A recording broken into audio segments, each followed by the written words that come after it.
Welcome to Process to Profitability, a podcast all about the tools and strategies you need to serve your clients and grow your small business, hosted by me, Samantha Mabe of Lemon and the Sea. Join me as I chat with creative entrepreneurs and small business owners about how they built and grew their businesses and how you can do the same in a way that fits you. Let's get started. You're listening to episode 109 of Process to Profitability. Today, I'm talking about sales page design with Christi Cooper. This is a really fun episode because while we've covered service page design before, this is a whole different beast. So we talk about the difference between a sales page and a services page, some of the technical aspects, including how long your sales page should be. We also discuss where you could build your sales page and what should be included. And Christi gives some tips on good design for those of us who are going to be DIYing to start out. Christi Cooper is the principal designer and creative strategist at Cooper & Hart Creative, where she works with online educators and coaches to help them grow their businesses through beautiful, conversion-focused sales pages and websites that connect with people in an impactful way. If you enjoyed this episode, I would love it if you would leave us a rating and a review on iTunes. It helps other people find the show, and it helps me to bring on other awesome guests. Hi, Christi. Thanks for joining me. Thank you for having me, Samantha. I'm happy to be here. So I read your bio at the top of the show, but I'd love if you could introduce yourself and tell my listeners a little bit more about who you are and where you're from and what it is that you do. Yeah, sure. Obviously, I'm Christi, and I currently live in the Oklahoma City area with my husband and my two very young daughters. And I kind of started my business a few years back on the side, partially because of my kids and then partially because I was really burned out from the agency job I was working. I've actually been a designer for 20 years now, so I have a long-standing history of working at an agency, and the creative work was just really burning me out, and I was also managing production, and so the stress level there just wasn't vibing. And then because I had my first daughter at the time, I was thinking, man, it would be awesome to work from home. And that's kind of how I got started. I just started freelancing a little bit, and that kind of grew into the business that I have now. Awesome. So I know a lot of what you do in your business is work on sales pages, which is what we're doing. So how did you get into doing, specifically sales pages for people? Yeah. So before I started my business, I wouldn't have known what a sales page was because I was in a much more traditional design agency environment. Sales pages is very much like that term that online businesses use a lot. And so when I first got into freelancing, I'd actually was hooked by a Facebook ad, which now I recognize was a sales funnel. It was a webinar and it went into an offer and everything. So I ended up joining her membership, and she was really big on sales funnels. And so I got super fascinated with learning about how these online sales funnels work and the sales pages. And I could really see how my design skills could really impact and be useful when it comes to sales pages, because they're kind of intricate, especially long form ones, how they flow and everything. I got super interested in it. And so over the, I guess about a year, maybe a year and a half ago, I kind of focused in on offering sales page design to people. I think that's awesome because there's a lot of different design aspects, and even if you're good at website design, sales pages kind of are a whole different beast. There's a lot more that goes into it that you have to understand and know to make sure that they're really converting, which is the goal of a sales page. So on the podcast, we've talked about a services page before and kind of what that lays out, but this is different from a services page, correct? Yes. So I would say a services page is similar-esque in that you are trying to sell something, but usually you're selling multiple things or you have an array of packages or something like that. And it's always, a service page is always part of your website, right? It looks like part of your website, has your navigation. When I'm talking about a sales page here, I'm talking about the really focused sales pages that they don't have your website navigation at the top and bottom, and they're really focused on selling one thing. So they're not like a shop page that sells multiple items. They really sell just one single offer. Okay. And I think most people who have been in an online business for a while have probably seen one of these when they attend a webinar and then they get sent to a link, or when they see a big promotion that's coming out. Yes, for sure. Yeah, they're used everywhere for memberships, courses, focused service offerings, physical products if it's just selling one, digital products. It's used for a wide range of things. Okay, so when we are thinking about sales page design, I want to start by talking about how long a sales page could be, because depending on what you've looked at in the past, sometimes they're really, really long and in-depth. And I think that might intimidate people thinking they need that much content. So I'd love to know, what your opinion is there and maybe what works for different offers. Yeah, there's some very, very long sales pages out there. And I think sometimes those like super long ones, they got there because that person or that team, they did a lot of testing beforehand and then they kind of expanded upon it. A general rule of thumb is that you can use a shorter sales page for like low priced offers. If it's like $27, $47, maybe, that's going to be on the shorter side of a sales page. And then long form sales pages tend to be really bigger offers, $500, $1,000, $2,000. And that's because you need more information to communicate to the potential buyer in order for them to make a good decision.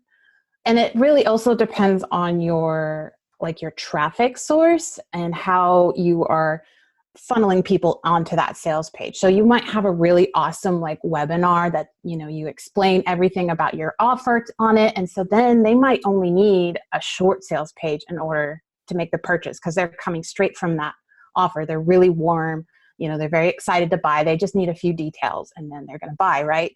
Whereas maybe you're selling from your email list, they don't have that kind of warm up. And so they're probably going to need a lot more information. So you might want a longer sales page. And so there's a lot of different factors that go in there as far as the length of a sales page. It really depends on your offer, your audience, your marketing strategy, everything that goes into it. Okay.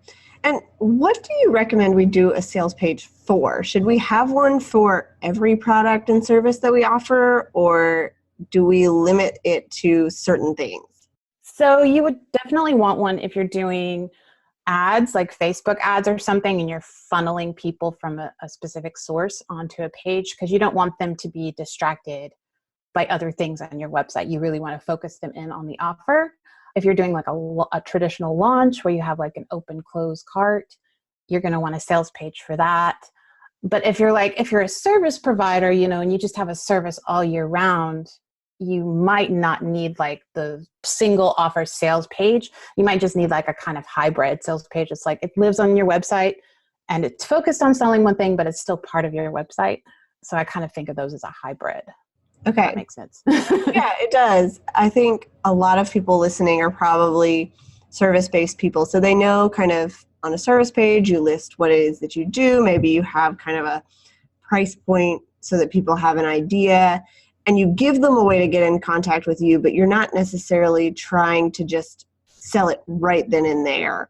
Right. Maybe there's some kind of an interview process or a call or something, whereas a sales page, you're really looking to make the sale. Yes, you want them to be kind of sold on it, especially if it's a digital product. You might be a service provider, but you might have an ebook or a small course or something that you're wanting to sell. And that would need a sales page more because you're wanting people to hand over the money right away. They don't get on a call with you first. Okay. So is the idea here to kind of take you out of it so they get all the information they need without having to get in touch with you?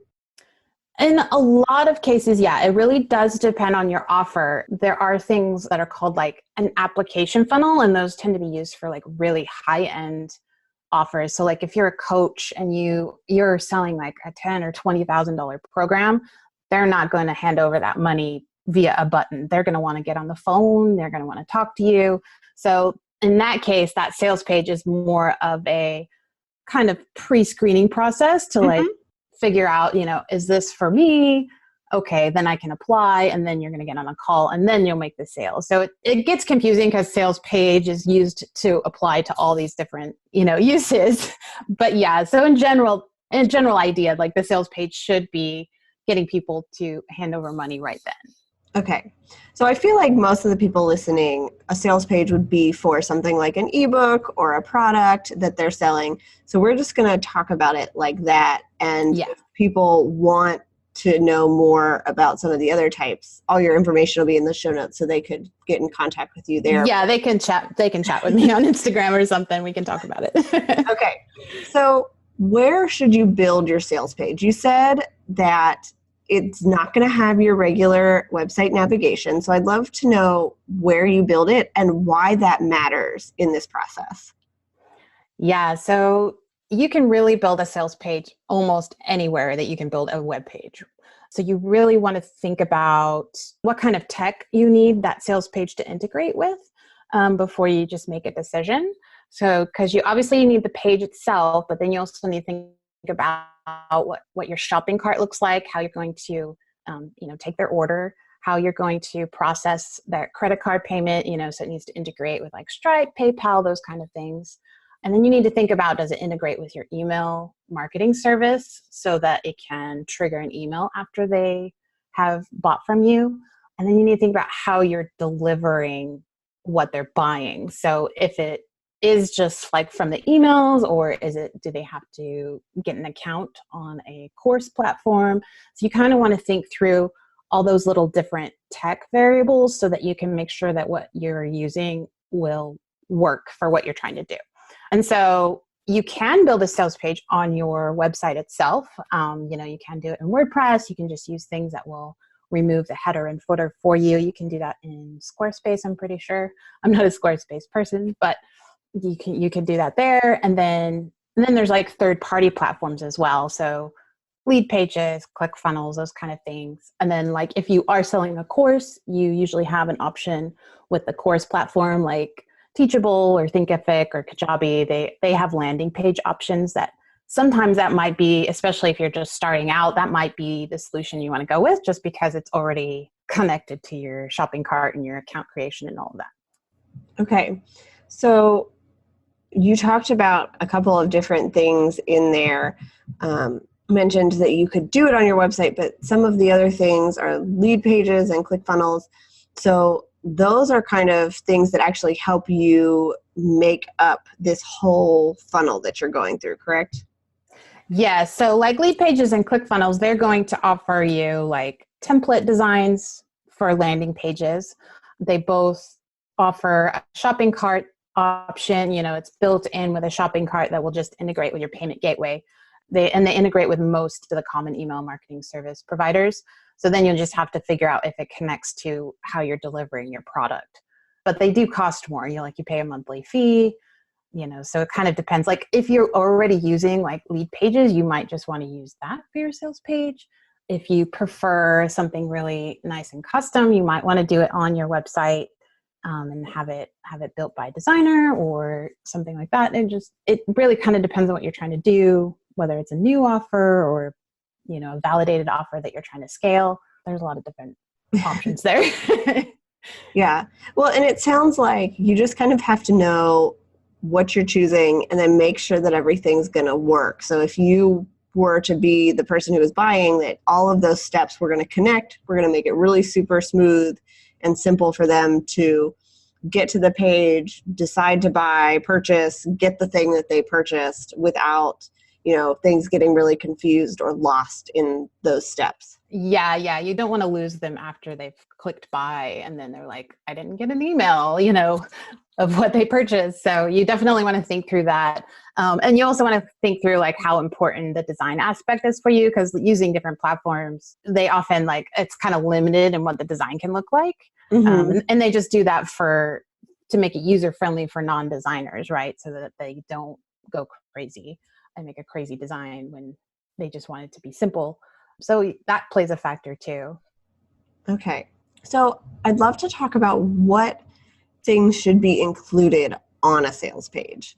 Yes. So a sales page generally has a pretty kind of standard format as far as like the content goes. And if you're not hiring a copywriter to write your sales page for you, you really want to find some guidelines for this so that you can make sure you're including all of the important elements as far as the information that you're communicating. So you definitely want to start out with a compelling headline that hooks your reader. I see a lot of people will like just put the name of their product or the logo at the top. And that's fine as long as you're following that up with a really compelling headline that hooks them in. Because oftentimes people, they don't care about what it's called right away unless they're just looking for that specific product. So you really want to have a compelling headline that really hooks them in and makes them want to read more. You're trying to speak to what they care about, what their pain point is that you're solving. And then you're going to want to talk about, usually you can do, it kind of depends on what you're selling, but like you might have a backstory that really connects with your reader's journey, or you have some other way to connect with their different pain points. You know, what things are you trying to solve for them? And then you're going to announce your solution, your offer. So that's kind of the first section of a sales page generally. And it could be short, it could be long. It kind of depends on how much you need to explain as far as the journey goes, the buyer journey. And then after you've announced your offer, you want to go into the benefits and the features of the offer. So the features are like the actual details of what they're getting. You know, you're going to get 3 video modules, you get 3 workbooks, you know, and you get a Facebook group. Those are features because they're the very specifics of what you're getting.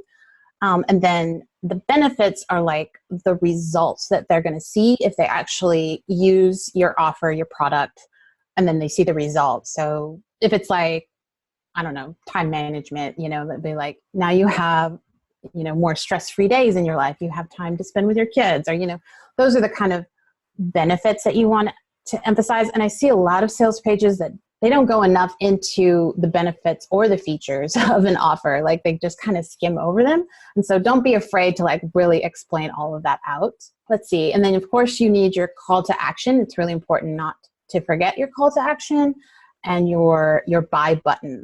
You really want to make sure you have that buy button in strategic locations on the page where people might want to say, yes, I'm ready to buy that. So you need to keep that on the page. Another big thing that you really want to include is testimonials or social proof. You want people to see that other people have had success with your offer.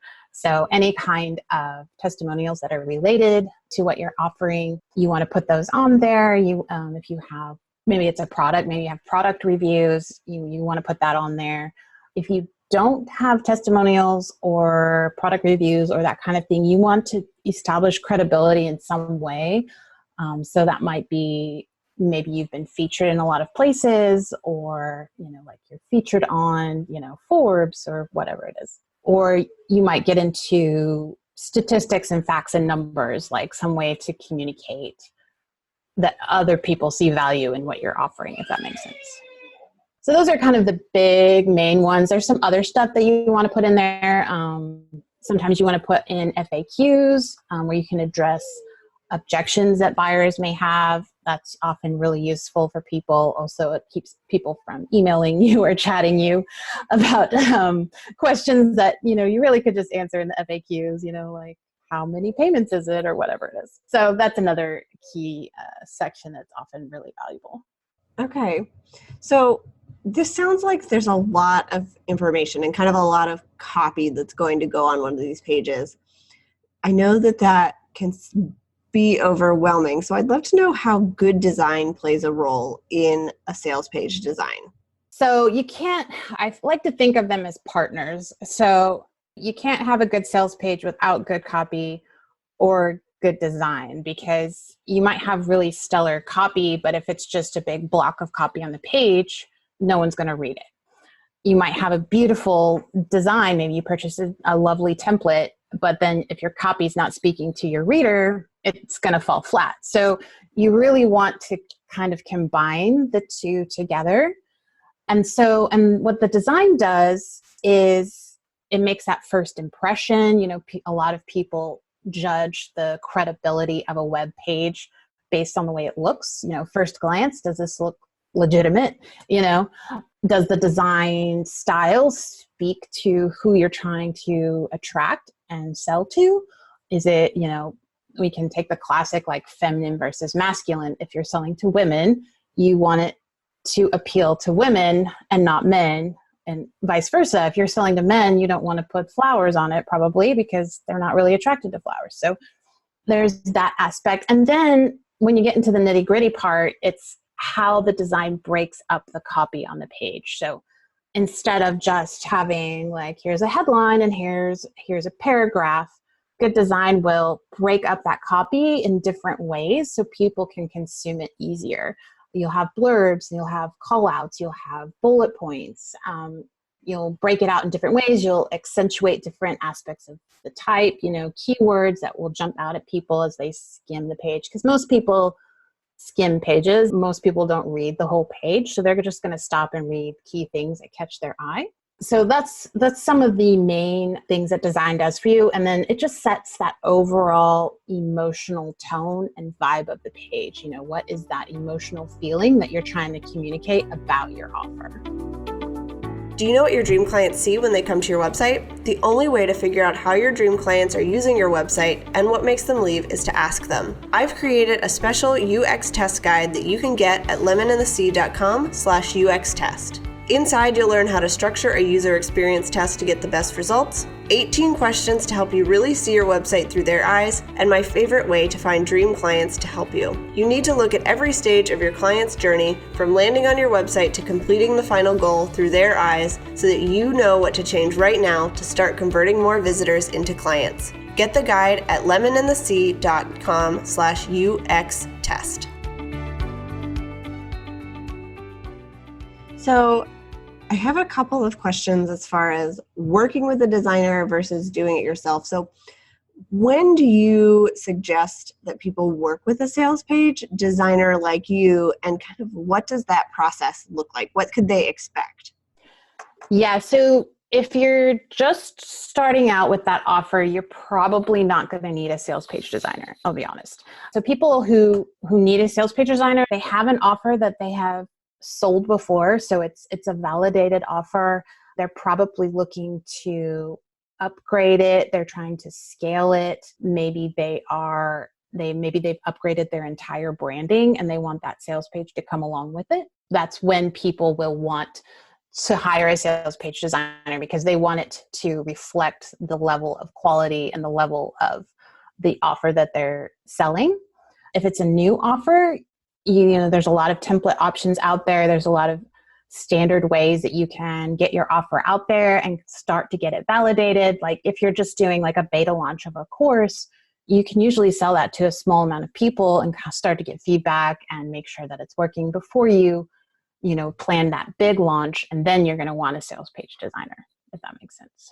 Yeah, it does. So if somebody were to say, okay, I've got this product, I know that people are buying it, I know that I want this big launch, how do they work with a designer? Just briefly, what should they expect when they hire somebody to help them? So what I do is, I get on a call, we talk about what they're looking for, and then we kind of do like a kickoff call after they've hired me. We talk about their vision for the project, what their marketing strategy is, what their traffic is. We talk about their branding. Are we using their existing branding or is it a standalone brand? We talk about all those things, and we talk about their copy. Are they writing their own copy or do they have a copywriter? I always recommend a copywriter if you're at the point where you're trying to scale. They're very worth it. But if you don't have a copywriter, I can help people by giving them kind of a content outline, the key things that they really need to cover. And then I'll do like a style board and an example layout of what the style of the sales page will look like. So I do a style board that kind of shows what the headlines look like, what the color palette is, what different like bullet points look like. If we're using custom icons, I'll put some of those on there. And then we kind of work collaboratively until we get to the point where then I just design out the whole page and then we review it. And then we get into the tech stuff, like hooking it all up to everything. Okay. So for those people who aren't there yet, what tips do you have for people who are designing their own sales pages? So if you are DIYing it, as far as the design goes, you want to either find an existing template for your platform that you can use, because usually those are decently designed. And you want to try to keep things clean and simple, I would say. If you're not a designer, you don't want to go crazy with a bunch of different fonts, a bunch of different colors, a bunch of different font styles. You just kind of want to try to keep it as straightforward as possible so that you can just clearly communicate your information. Definitely break up your copy. Don't put like big paragraphs of copy because people don't read that. And then make sure your buttons look like buttons and they stand out on the page. And make sure you have, like I've seen some where like it wasn't a button, it was just like a text link. So it's really hard to find on the page. So don't be afraid to put your buy buttons on there. You want people to give you money. And generally just a handful on a like mid to long page, maybe 3 to 4 buttons is good. Make sure you put one at the very bottom. A lot of people forget to put one at the bottom of the page because I don't know, they just forget. So, but people scroll all the way to the bottom and then you don't want them to have to scroll back up to buy. So those are some tips that I have. Awesome. And the button thing is so important just in website design. If you want somebody to click something, it has to look clickable and it has to stand out.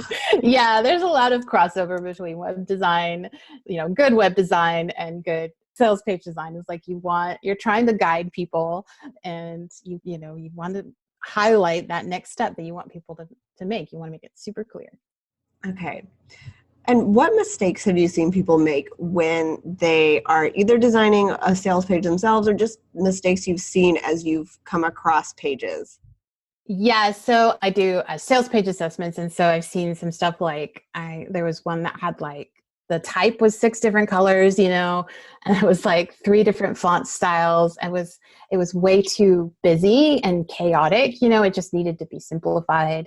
A lot of things I see is just missing key sections of content. So like the features of the offer, like they'll kind of skim over the features of the offer. And like you really need, once you get to that point on the sales page, you really need to communicate like what people are actually getting. And I think sometimes people just assume that people already know or they just forget because they're so familiar with the offer, they don't realize that they need to tell people.